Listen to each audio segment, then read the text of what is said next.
morning. Well, thank you for joining us for another video. I'm a little tongue-tied today. My name is Christopher Brandon. I'm the IT coordinator for the Coeur d'Alene Public Library and the Cooperative Information Network. And I'm George Williams from, what am I? I'm the Next Search Catalog Coordinator at Northeast Kansas Library System in Lawrence, Kansas. And we've got another great video today. This one's going to be a little short. It's a very short code, but it deals with dressing up your alert notifications on your homepage of Koha. Before we get started, of course, we are sponsored by koha-US. You can find all of our videos under the Learn tab, along with other great resources. If you go to Learn and you click on Watch koha-US Original Training Videos, you will find all of our episodes on this screen and a lot of other useful documentation, reference guides, how-tos, almost anything that you want Koha, you can find here. You should also point out this is the last episode that will be done before the 2021 conference, but if you look on the screen there is the link to the 2021 conference. That'll be happening next week in McKinney, Texas, and online. If you don't want to go to McKinney, well, honestly, if you haven't already planned to go to McKinney, it might be a little late to find a place to stay and get all the way down there for the conference. But if you're planning on attending, if you haven't made arrangements yet, you can always just watch it online. It'll be on YouTube Live. Tuesday and Wednesday, there are already links to access those live streams, I believe, on the calendar. And then Thursday and Friday will be workshops where you can sit down with other people, either in person or remotely, and talk about things that you want to work on. So if you do want to go, I'm sure that Ed and Spencer will put you up on their couches. So yeah. Be sure and let them know that that was Christopher's idea. Don't drag me into that hell. All right. So our focus is going to be on the alerts down at the bottom of the screen. This is generally where alerts show up in Koha, and not something that I was satisfied with. You know, they hide out down at the bottom, and they're really kind of, they blend in. You know, they look like any other link, and really don't scream, hey, notice me, these need to be dealt with. So yeah, and it's just a regular paragraph size font. It's not, the font isn't anything special. Yeah, it's they can get buried down there, especially if you're on an older computer with an older screen. So in my approach to enhancing these alerts, I was thinking, you know, these need to stand out a little bit better. They need to be a little bit bigger. They need to be in a more prominent space. And I was thinking about this page a bit and how, you know, the news stands out. The news is in its own panel over on the left-hand side of the screen. And I thought, okay, well, if I want alerts to be noticed, I'm going to put them up at the top of that, above the news, and, you know, make them stand out and add a little color to them. So I'm going into jQuery and I'm going to copy. I'm going to go ahead and copy the whole block. So you're going to get the whole effect all at once, and then we'll talk about what's happening here. So I'll save that. And this, of course, will be available on the jQuery library wiki. But now, if I refresh this homepage, all of our alerts have been moved up here. They're a little bigger, and they're colored, and I've changed that section to mimic the characteristics of the news panel. So for me and for our staff, these stand out a lot more and scream, hey, we need some attention. Particularly, you know, when you have patrons requesting modifications or suggestions pending approval, you know, those things really need attention and not sit forever. And we've got 28 libraries, and some of our libraries are operated by one person, and so their attention is divided. And so this screams that, this is a little bit more important, needs to be dealt with, and we'll get some attention. George, you pointed out to me just before we started recording this video that in the upcoming upgrades, these alerts are going to get some more improvement. Yeah, if you let me share my screen, our test server has just been updated to 2105.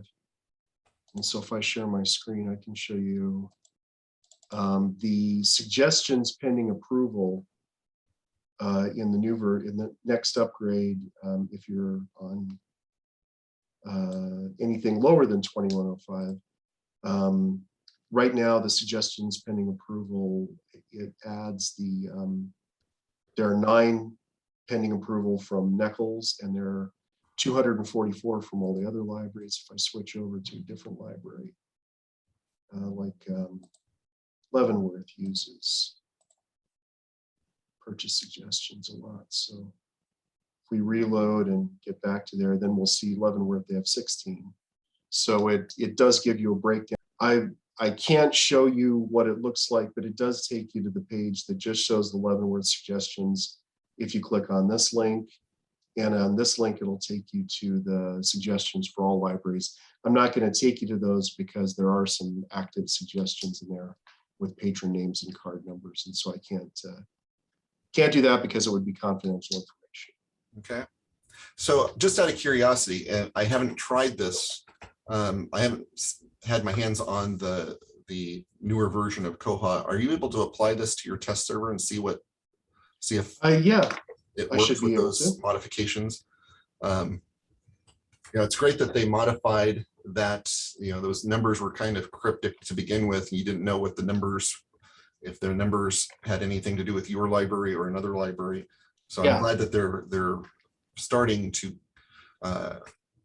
weed that out so that you're not wasting your time looking for your library's stuff. There you go. Perfect. So that's what it looks like when you apply this same jQuery to the system in 2105. One of the things that I was going to say, so I think this is CSS.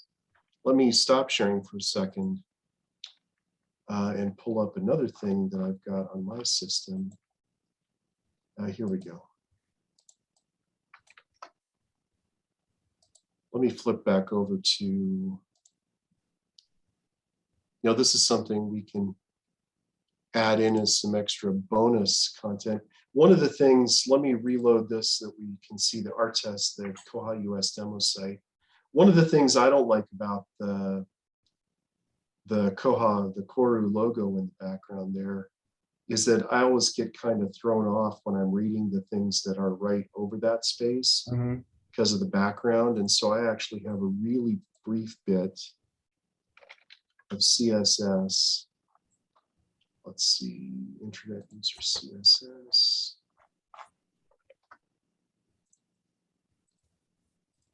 But I think the news is much easier to read when it's not transparent. Yeah, I agree. So that's something I wrote a long time ago. I'll modify it and post it. Is there a CSS library on the wiki on the Koha? I know of a CSS library. Well, I'll put the code together so that it works underneath this new alert box too. I'll figure out a way to write that up, and we can find a place to put it out there so that people can use that too. Because I think, at least for me, ever since when I turned 40 and had to get glasses, things like that became more important in my life. Yeah. Being able to read the small print on the big screen. I understand oh too well. If you'll go ahead and stop your share, I'll share and go over that code real quick. Okay, yeah, let's look at the code. And just so you know, so this is our production server. I got rid of that logo and just put in our basic graphic as a background on just the main page, not on every page, but so it's a little bit more readable over there. But yeah, you could make those panels a less opaque to be more readable. Absolutely. Right. Okay, so back to this. So the code is fairly simple. What I'm doing here, I've only got like 5 or 6 lines of code here. The first section here is basically creating an area up above the news. So it's looking for where the news is and prepending to it. And it's creating that area with pretty much the same characteristics, excuse me, as the news panel itself. So I mimicked some of the characteristics of the news panel just to make it conform and look like it belongs there. And the next section creates an info, another div for the info that goes in there, and it sets up the margins and it creates that background color. So this is where the yellow comes into play. So these individual panels are defined by the pending info. And then on the link for that pending info, it's adding on the font awesome, because I love adding font awesome. Right. Especially the things that need to stand out a little bit more. I think that font awesome makes a huge difference.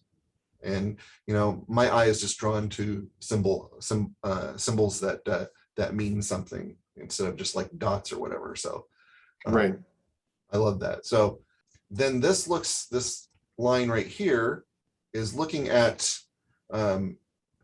whether or not information in there is hidden or not.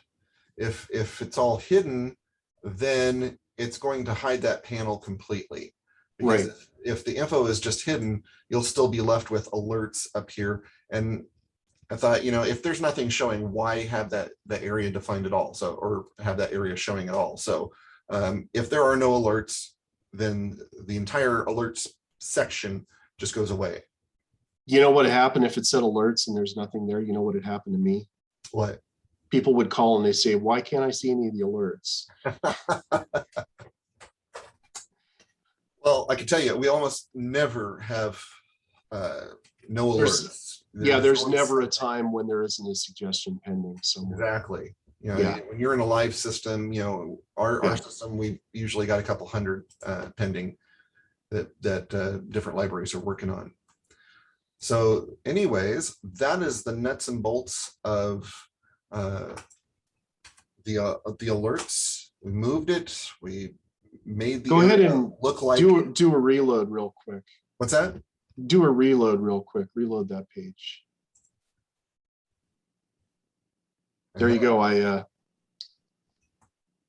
Once I saw your code, I was able to add area pending to the background, so the koha doesn't show through anymore. Very nice. So I was able to, in the time you were talking, I was able to update my CSS. Very good. Yes, it's always nice when you can read what's going on over there. I think too, you know, in fact, I'll probably just keep that modification in there when I put it on the wiki. But you know, if you want to mimic what comes out of the box, you certainly can. You can change that opacity, and, match it. But yeah, this is much more readable, and it makes the alerts stand out. I like having it up there. It's much more in your face and noticeable, rather than being some links that get lost down at the bottom. We have an upgrade coming to our system in November, and I'll probably throw those in there as what I call a stealth upgrade. I'll do it at the same time that we do the full upgrade to 2105, and just tell everybody that's part of the upgrade. That's why I call you Sneaky George. Yep. Yep. If you want to add something new and you don't want to have to do any training for it outside of an upgrade training, just throw it in with the upgrade until everybody's part of the package. All right. Well, until next time, I'm Christopher Brannon, who lives in a pineapple under the sea. And I live in an office with barcode scanners. So we'll see you in a couple weeks. See you later.